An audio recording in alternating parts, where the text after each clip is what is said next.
Guess who's joining us? Shah Gilani. Sometimes he's on his Hamptons flash cam, is what we call it, but today he's graced us with his presence in person. It's so nice to be here, Shah. So nice for us to have you here, I should say. 20K, we're still hanging there, but we're still moving sideways. Where do we go from here? Because it seems to me what's coming out of the Trump administration is a bit muddled. Yeah. And it's hard for investors to get a sense of where we're headed. I think that's the only reason, because things are a bit muddled coming out of the administration, that we're not higher already. I think we have nowhere to go but higher.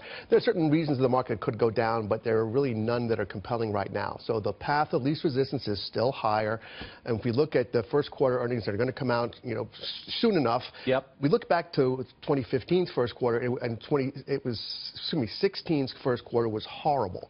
It was earnings were 7% below the year before, 15. Right. So this year is going to be much, much better. So the market will have that, and it's already discounting that already. So it's looking forward, saying we know earnings are going to be better.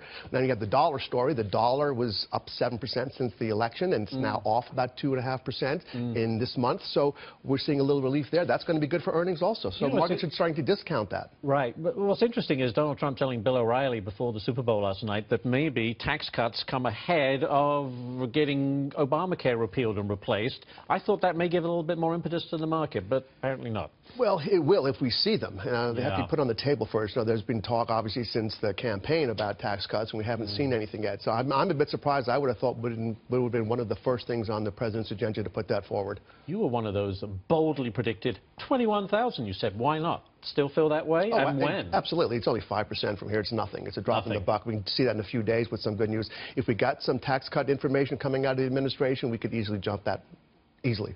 Really? Yes. That easily? Just... Again, there's nothing really holding the markets back. They're consolidating here. They're looking for some good news. Right. And I don't see looking for an excuse to move up. They're looking for an excuse to move up. A lot of investors missed the rally since November, so there's a lot of money on the sidelines waiting to come in. There's not a lot of negatives out there, not a lot of major headwinds other than the ones that have always been out there.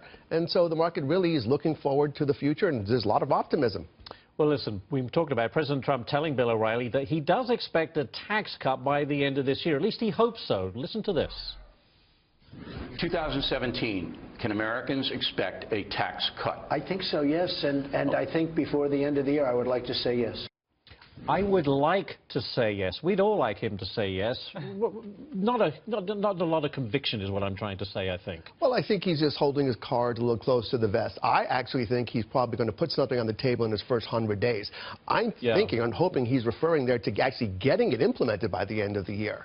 I think that's what he's referring to. Yes, not having a plan in place. Correct. We want it physically in place. I think that's what he's referring to, actually having the plan of action up early, having it voted on, and then having it probably, hopefully, retroactive, too. So I think this is the optimism the market's certainly looking for. Last question for you quickly, Shah. As we drift sideways, as we've been talking about, is this a buying opportunity? I think so.